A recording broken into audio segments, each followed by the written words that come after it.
trabajo en una unidad de insuficiencia cardíaca y el manejo de la imagen es fundamental. Y, por supuesto, trabajar en equipo con la gente que lleva la imagen fundamentalmente, ¿no? Y veremos que ya se ha insinuado algo de la importancia de la imagen en la insuficiencia cardíaca aguda.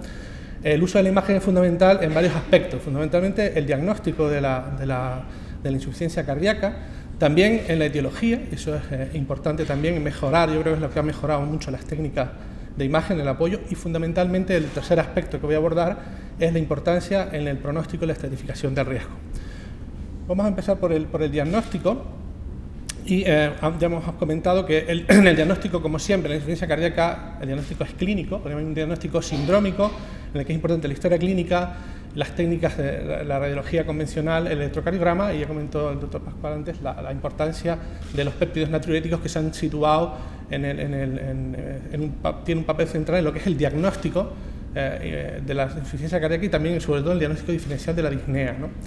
Y luego las técnicas de imagen que vienen a apoyar el diagnóstico etiológico, que es fundamental, porque muchas veces no nos podemos quedar en el diagnóstico de insuficiencia cardíaca, hay que profundizar más y saber cuál es la etiología de esa miocardiopatía, etcétera, ¿no? En cuanto a la función ventricular, en el 50% de los pacientes con insuficiencia cardíaca vamos a encontrar una fracción menor del 50%. También hay que decir que la fracción de eyección es dependiente de las condiciones de carga y muchas veces no refleja el gasto cardíaco. A veces una persona tiene un corazón relativamente grande y puede mantener el gasto cardíaco, mientras que un corazón muy pequeño puede tener un gasto cardíaco más bajo, ¿no? Otras técnicas de imagen nos pueden ayudar, pero es fundamental hacer un eco riguroso. Como vemos en este caso, este es un paciente que viene a la consulta, en clase funcional 3, un hipertenso.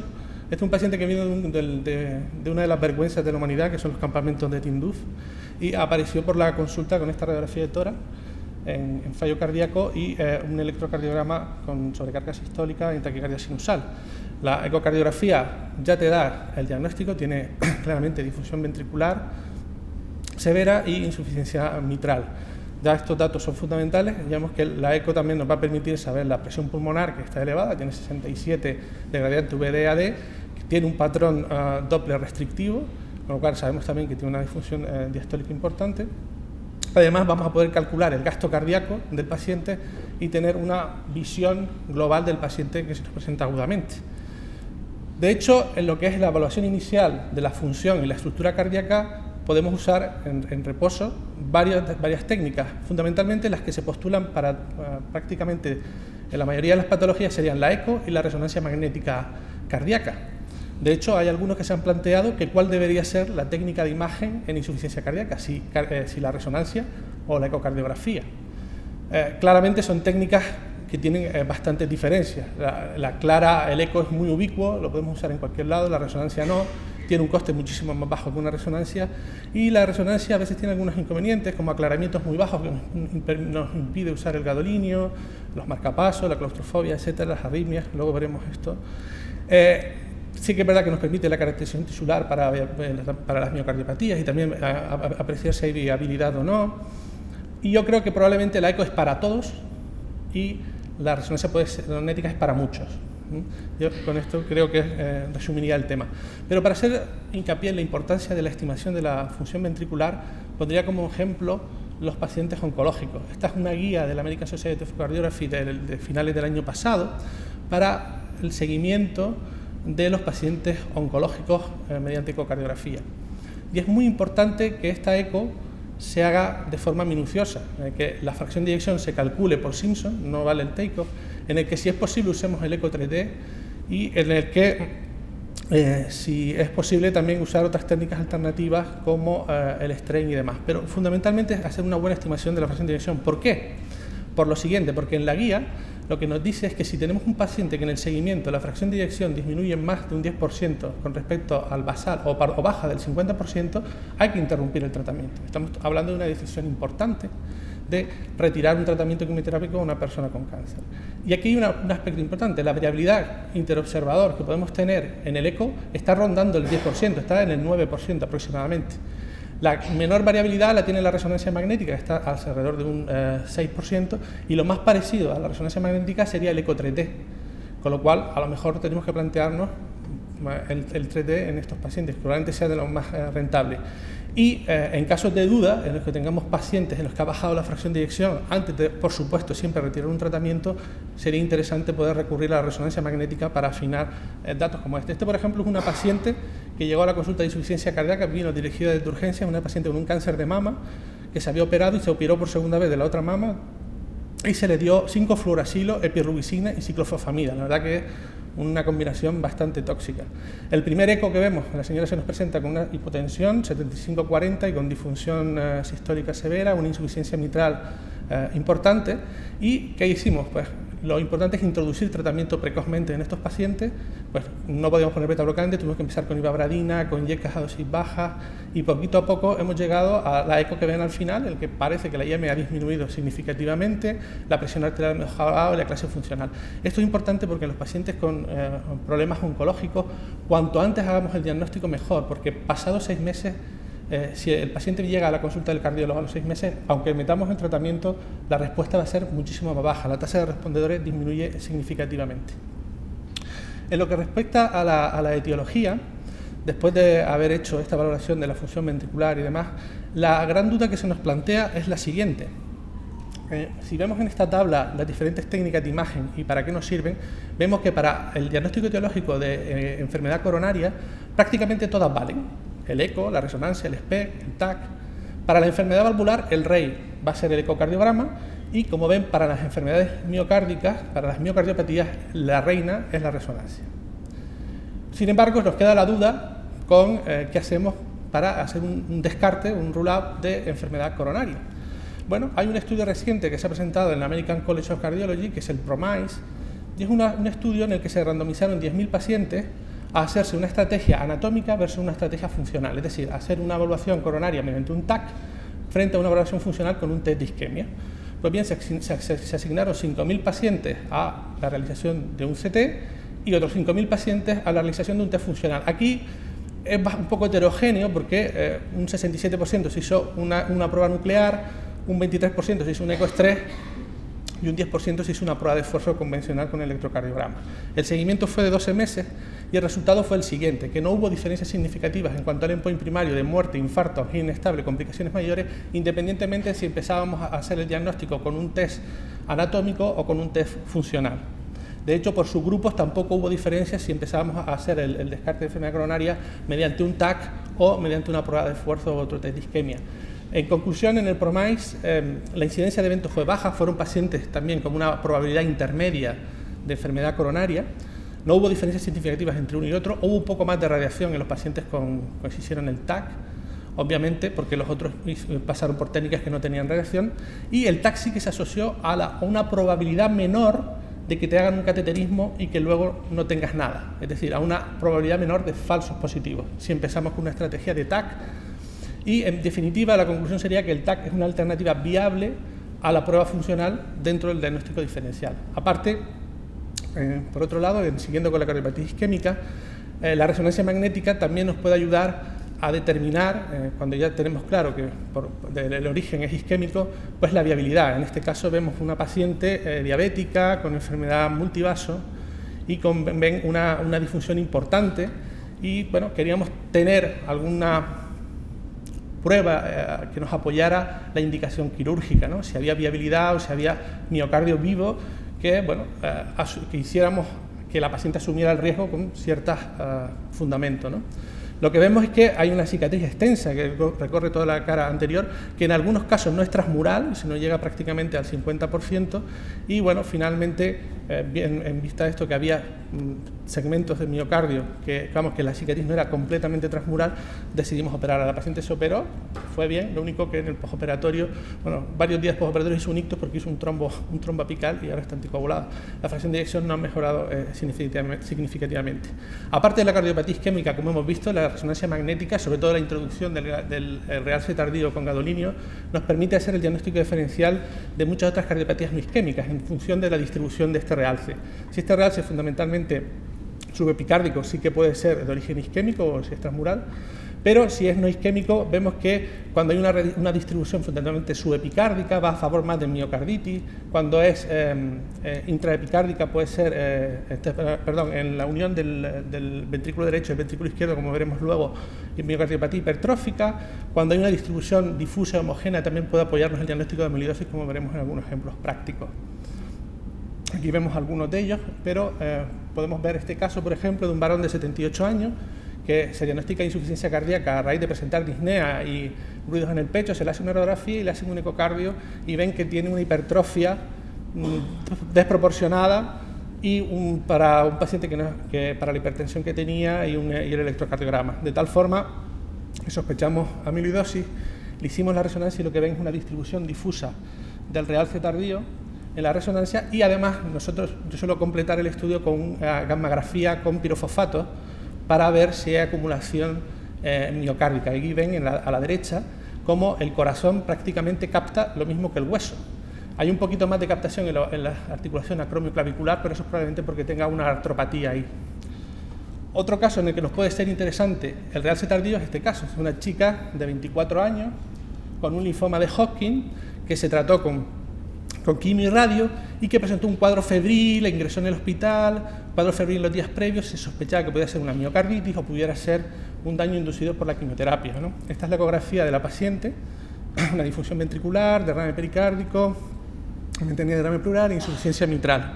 Entonces, en el seguimiento se trató a la paciente clínicamente ha mejorado y le pedimos una resonancia. Como ven, la resonancia está limpia, no hay ningún tipo de realce tardío, lo cual nos hace poco probable que la etiología de una miocarditis fuera la causa de esta difusión ventricular, y además también podemos apreciar que la fracción de eyección ha mejorado.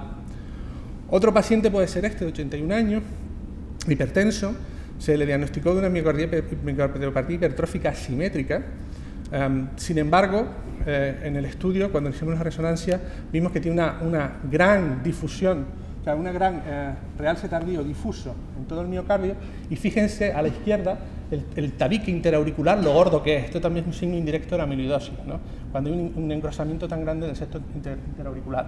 La verdad es que últimamente hemos diagnosticado muchísimas amiloidosis. Yo pensaba que la mayoría de las amiloidosis vivían en Rochester, porque casi todas las series las describe la Clínica Mayo, pero desde que se está haciendo resonancia magnética y la gente ve este tipo de hipertrofias, un patrón ecocardiográfico en el sparkling y demás, estamos diagnosticando muchas más. Luego lo completamos habitualmente con la gammagrafía y solemos hacer luego la biopsia de grasa subcutánea y demás, y estamos creando un grupo de trabajo con los hematólogos para esto, porque de verdad había más amiloidosis de las que nosotros estábamos diagnosticando. Por último, en cuanto a la estratificación de riesgo, les voy a poner este ejemplo. Este es un varón de 49 años que sufrió un síncope y una parada cardiorrespiratoria mientras jugaba al fútbol a los 19 años. Esto fue en otro país, un paciente uruguayo o Brasil, o argentino, no me acuerdo. El caso es que el paciente acude al hospital por disnea, dolor torácico atípico, tiene ese electrocardiograma con sobrecarga sistólica y signos de hipertrofia, y en el ecocardiograma lo que tiene es una miocardiopatía hipertrófica. Tenía una madre que también tenía antecedentes de miocardiopatía hipertrófica, tenía un marcapaso y de hecho estaba con diltiazem tras haber contactado con su cardiólogo en Uruguay. Y el paciente en el eco tiene una aurícula de 46 milímetros, tiene un tabique de 30 y un gradiente pico de 96. Si estratificamos el riesgo, como verán, en la calculadora de la Sociedad Europea de Cardiología, los factores que se incluyen de imagen son muy sencillos. De hecho, el grosor ventricular, el tamaño auricular, el diámetro, ni siquiera el volumen medido en 2D, y el gradiente. Y esto me recuerda mucho a lo que los hacen los ginecólogos cuando hacen screening, te hacen ecos muy bonitas en 3D, pero al final todo lo que miden es en 2D, el pliegue transnucal, el ángulo de la nariz y la insuficiencia tricuspidea, ¿no? Es muy parecido. En el fondo, al final son parámetros básicos y completados con la clínica, porque el paciente había tenido en el Holter que le había puesto TV no sostenida y síncope, pues tiene un riesgo alto y se indicaría poner un DAI. Aparte, como este paciente refería a dolor torácico, como hablábamos antes, un paciente de riesgo bajo, intermedio, sería indicado un TAC. Según las guías, en miocardiopatía hipertrófica podría indicarse el TAC como una alternativa y como 2A también para ver las septales si te vas a plantear una ablación con alcohol. Como vemos, las coronarias son perfectamente normales. También, por supuesto, le hicimos la resonancia magnética y vemos que tiene realce tardío en la unión, esos puntos blancos, en la unión del ventrículo izquierdo con el derecho y también en la cara inferior en el medio ventricular, ¿no? El problema de la resonancia magnética es que en la guía no nos establece si el tener mucho realce o no es una indicación para poner un desfibrilador. Por lo tanto, realmente el realce tardío no tiene un papel fundamental, puesto que no nos va a servir para tomar decisiones. Pero contrastémoslo ahora con este otro caso. Es una señorita de 48 años con una miocardiopatia hipertrófica asimétrica también, que nos remiten, esta nos la mandaron de Lanzarote, y tiene un electro de hipertrofia y este electrocardiograma. También con un septo de 29, una aurícula de 41, un poquito más pequeña, y un gradiente de 96 pico, y con los otros con Valsalva subo un poquito el gradiente medio.